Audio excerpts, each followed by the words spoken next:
Sports Park in nearby Carson. I will start off with the interim WBC Bantamweight champion from General Santos City, Philippines. His record 24 wins, no losses, 20 wins coming by way of knockout. Reymart, the assassin Gaballo. Reymart, you grew up watching Nonito Donaire.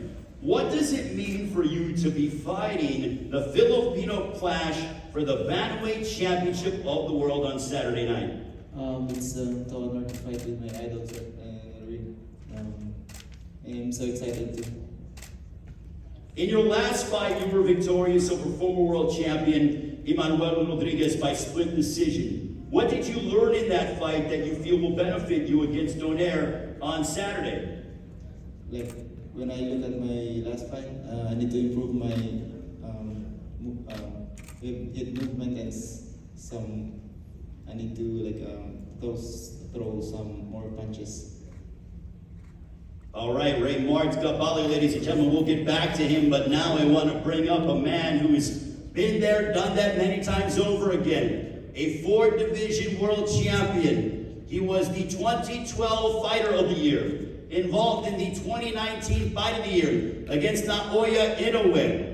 Coming up or back on May 29th, knocked out Nordine Obali to become the oldest Bantamweight champion in history. Ladies and gentlemen, from Bohol, Philippines, fighting out of Las Vegas, Nevada, it gives me great honor and pleasure to welcome the WBC Bantamweight champion of the world, the Filipino Flash, Nonito Donaire. Nonito, with everything that you've accomplished in your career, why do you decide to continue to fight at this high level? What motivates the Filipino Flash at 39 years of age?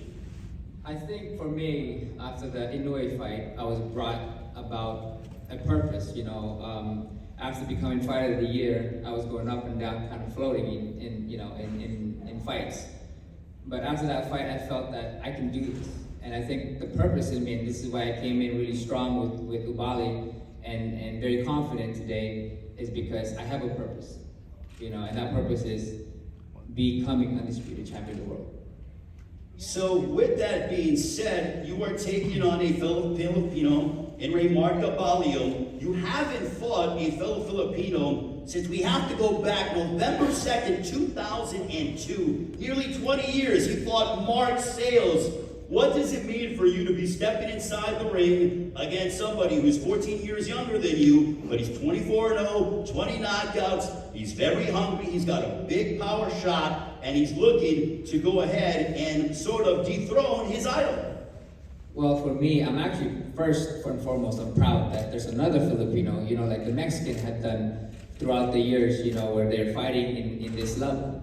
And for me, I'm actually proud that there is another Filipino at this type of level, in this type of stage, to be sharing this ring with me, and I'm proud of that. I know that Reymart is very hungry. He has a big dream. Like everybody coming from the Philippines, we have a dream. He has a dream, and I know that he will be at his best, and this is why I'm prepared at my best as well. Reymart, in a recent interview, you said in preparation for Nonito Donaire that you have to look out for that vicious left hook. We've seen him put away many fighters with that left hook. In training camp, how have you been preparing to deal with that vaunted left hook that Nonito Donaire uses? Every time we train in the gym, we always they always throwing me like same punches with my hook of Nito. But I thought that that's not the only one need to be like what you call this?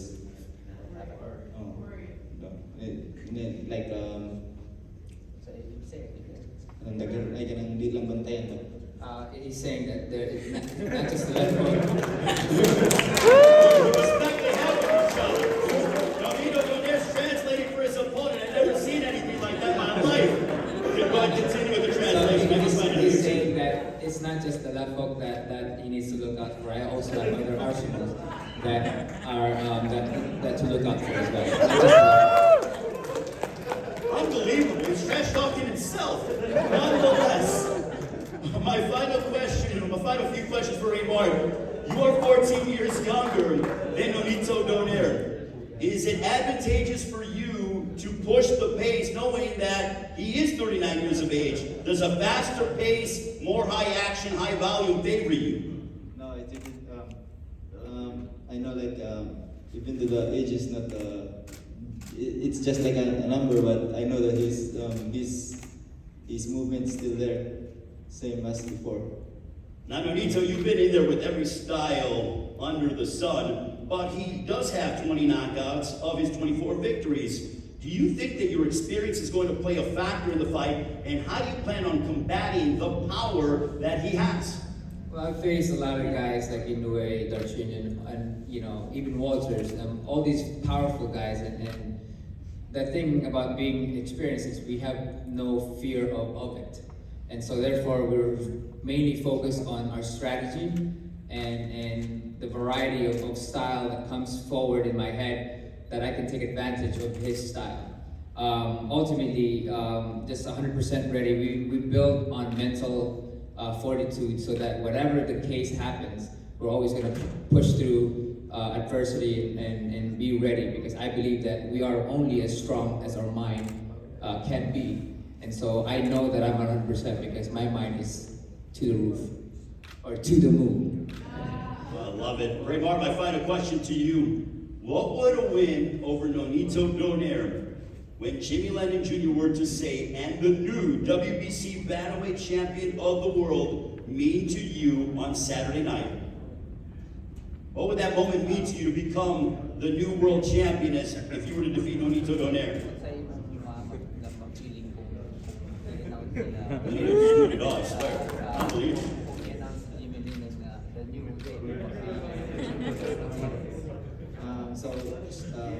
I'm so very happy, but because of my dugay na ako na pangandoy makuha. He's saying that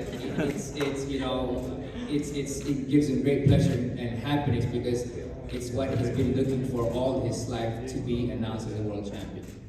Nonito, you've been very vocal about the respect between the two. How much does it mean for you to sort of be sharing the ring with the guy who looked up to you, and the fact that you don't have to trash talk, you translated for him, for crying out loud? So he's given his predictions, but what does this mean for you as you sort of are on the latter stages of your career? I'm just here and enjoying that moment of whatever I have in this career. I mean, I wake up in the morning and I'm excited.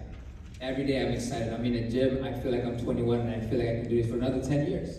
Another 10 years? Wait a minute, you're going to fight till you're 50? Yeah, why not? Why not? Where's Rachel at? Is Rachel okay with them to fighting? Well, it depends on the queen, right? Depends on the queen where my life stands. I'm just each day I take it, each fight I take it, and I'm just grateful for every moment of it. And I love the fact that, and I want to bring it all out there, that this is a gentleman's sport. I believe that it gives a lot of credibility of a fighter when he can speak to somebody with respect, with sportsmanship. And that's what I bring out there, is to inspire people that it's not about being on top and talking crap about other people. Yes, there's things like that, and that's okay. It's part of the game. But I believe that a greater man is when he can look into his opponent's eyes and shake hands with them and go for the kill when they're in the ring. At the end of it all, it's a sport, it's a game, it's a career. And again, everybody's different, they have their own perspective. For me, my perspective is I love the sport of boxing. It's what given me everything that I have, and I'm going to represent it to the best of my ability, with respect, with honor, and integrity. You talked about unification. Assuming all goes well and you're victorious over Reymart Gaballo on Saturday in Showtime Championship Boxing at Dignity Health Sports Park. Still, you said you for him, so you gotta say. Okay, so assuming that Jimmy Lennon says, and still, the WBC Bantamweight Champion of the world, as you look at unification when it comes to Naoya Inoue, I was in Japan. That was an amazing fight. You're also a man, you talked about respect. There's been some trash talk with, on the side of John Riel Casimero. He holds the WBO Bantamweight Championship. Where do you lean towards? Is that next for you, assuming that all goes according to plan and Jimmy Lennon says, and still WBC Bantamweight Champion of the world? The very key, and I will always say this, the guy that I truly trust in this game is Richard Schaefer, and I'm always going to leave it up to him. So it's up to Richard Schaefer and your promotional team to go ahead and dictate as to what's next for Nonito Donaire. But I'm going to go after all of them. Okay, so in a way, in order, Donaire, or not Donaire, but Inoue or, Casimero, who would you want? Well, they both have the belt that I'm looking for. But again, whatever's easier, and I'm going to leave it up to Richard because Richard knows how to make fights.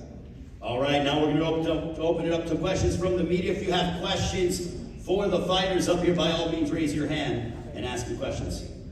Hi, this question is for Nonito. Miguel Maravilla from Fight News. Nonito, you fought numerous times at Carson, StubHub Center, Home Depot Center, now it's the Dignity Health Sports Park. There's been lots of memorable fights. Now you're fighting a fellow Filipino. Why is this fight going to be memorable and the same way as some of the memorable fights you had?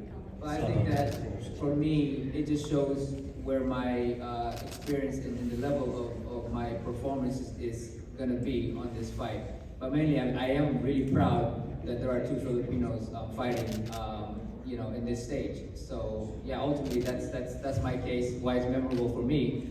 But the performance that I intend to showcase on Saturday is also going to be noteworthy. More questions from the media?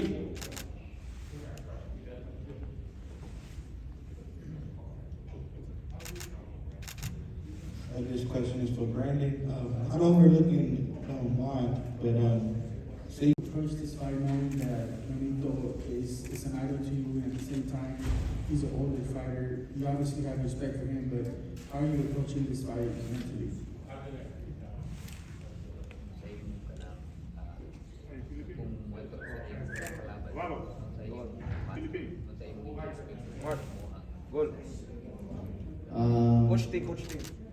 I can talk too much, man, but I will do my best in the ring.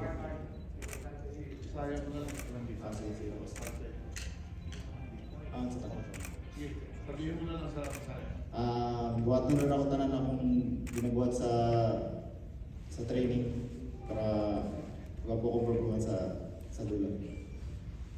he said that he will do everything that they have done during training in preparation for this fight so that he will fight very well and go for the win.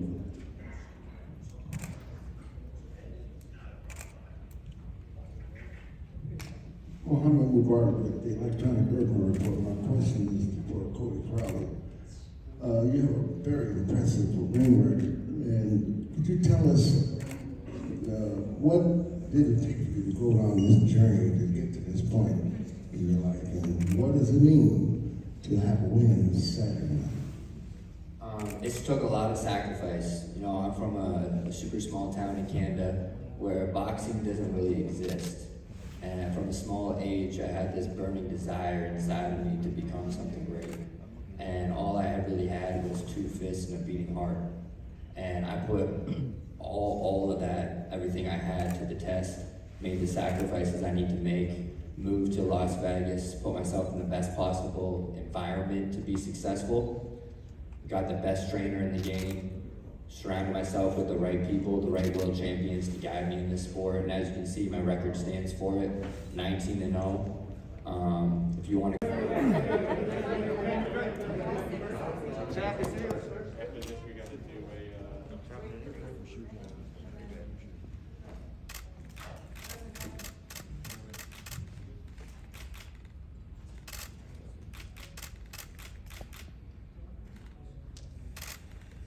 Look over here, guys. Look at this gentleman right there.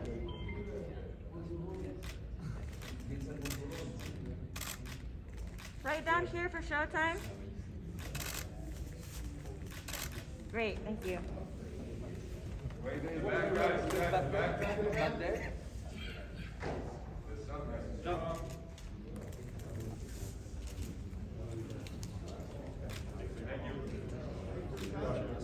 that good? Mark. Yep. Mark. You want to pomade, open it. All right. Down here in the middle, fellas. Perfect. And then right here for showtime. Showtime over there. Thank you. Okay, ready back there, guys?